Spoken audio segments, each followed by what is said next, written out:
Brazil is prosecuting their popular former president who would be re-elected if allowed to run. This is a major problem for the Americas, where socialist dictatorships like those of current Brazilian President Lula da Silva are taking hold in places like Brazil and even Honduras. President Trump has imposed a 50% tariff on most Brazilian imports effective August 6, 2025, citing Brazil's prosecution of President Trump's friend and ally Jair Bolsonaro. He says it is an economic emergency. The prosecution has emerged as the crazy Brazilian Supreme Court Justice Alexander Moraes has acted like a dictator of the country. Months ago, Jair Bolsonaro's son made the case on our program that he should be sanctioned. So what Alexandre Moraes is doing is he's invading the U.S. jurisdiction, just like the prosecutors of the ICC, Karim Khan, did when he tried to jail Benjamin Netanyahu. So as President Donald Trump sanctioned with OFAC sanctions this prosecutor and his team of investigators, we think that the same thing can happen with Alexandre de Moraes and stop the justice of the Supreme Court from all of this persecution. And that's now exactly what happened. Justice Alexander Moraes, overseeing Bolsonaro's trial, has been targeted under the Global Magnitsky Act, facing visa bans, asset freezes, and that's a good thing. That's the type of development that shows that America is back and that we're not going to allow this type of just a crazy erosion of democracy in the Americas at the hand of somebody that I believe the Biden administration and USAID put in office over the will of the voters. Now, supporters of Bolsonaro have taken to the streets in cities like Sao Paulo and Rio de Janeiro to protest Supreme Court actions and Lula's government. Meanwhile, Bolsonaro is under house arrest with an ankle monitor. He faces up to 40 years in prison for these phony, contrived, coup-related crimes. Despite legal restrictions that are barring him from running for office, he is still saying he intends to run in 2026. Eduardo Bolsonaro is a member of the Brazilian Chamber of Deputies, that is akin to Brazil's Congress. He's the son of former Brazilian President Jair Bolsonaro, who is now facing up to 40 years in prison. Eduardo joins us now. So we are getting breaking news that an arrest warrant has been issued for your father by the corrupt justice of the Brazilian Supreme Court, Alexander Moraes, who's just been sanctioned by the United States government. We're getting reports that people are searching for your father in Brazil around his home. Is that true? And what's your reaction? Yeah, that's true. Actually, we were really waiting for that because Alexandre de Moraes is used to double down. And every time that you have something, a fact against him happening, like yesterday's protest, massive protests, people in more than 60 cities all around Brazil protesting against him. And today, the journalist Michael Schellenberg just released some private WhatsApp groups that connect Alexandre de Moraes and his team, clearly persecuting right-wing people, trying to jailing them because their political opinions, because their posts on social media. So this day now, what Alexandre de Moraes is doing is he's reacting for all of that. He's trying to get all the attention in the news for the fact that he is decreting the house arrest of Jair Bolsonaro. And he's doing that because Jair Bolsonaro, even he was respecting all the illegal orders of Alexandre de Moraes. I mean, he wasn't talking with me, his own son. He wasn't using his social media, but he did a video call in one of the protests in Rio de Janeiro. And because of that, Moraes said that a lot of people shared that video in the social media. And it is so he considered that as Bolsonaro not accomplishing his orders. So that's why Alexandre de Moraes is decreting the house arrest against Jair Bolsonaro, basically because Bolsonaro was supporting people on the streets in a manifestation against Alexandre de Moraes. That's just unbelievable, unbelievable. You came on this program and called for these specific Magnitsky Act sanctions against Moraes. The Trump administration moved to execute on that plan that you had laid out. Now we're seeing this effort to arrest your father.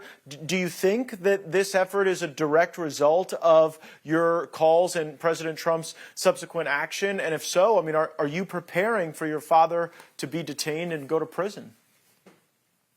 Yeah. We all know how they act.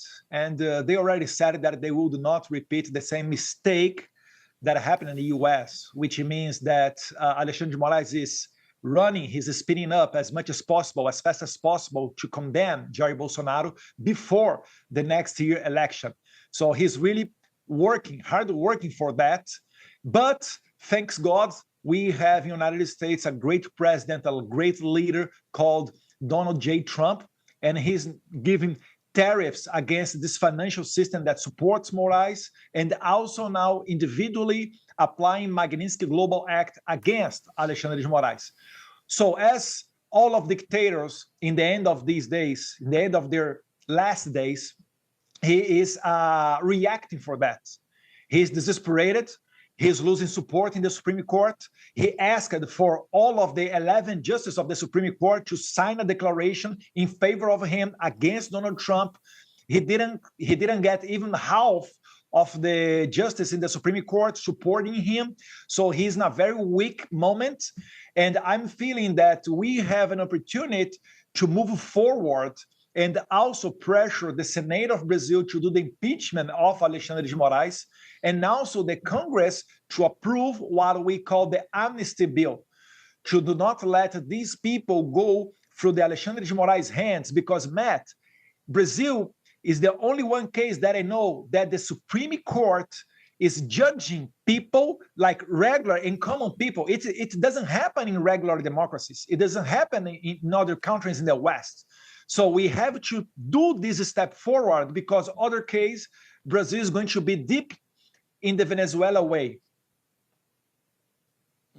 Tell us what's happening in the streets, because we have seen there's thousands protesting against this government, supporting your father. What kind of dynamic is that creating for the people of Brazil? First, the people was celebrating the Magnitsky Global Act against Alexandre de Moraes. Once Alexandre de Moraes was targeted, people felt free to go back to the streets.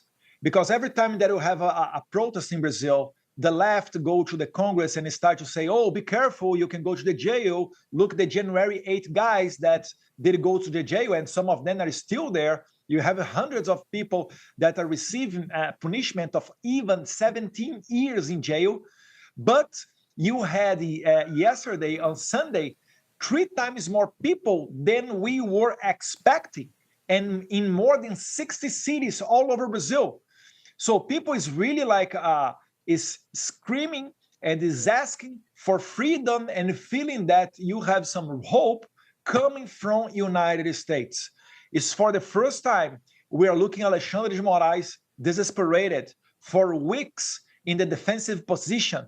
So this is what we are expecting.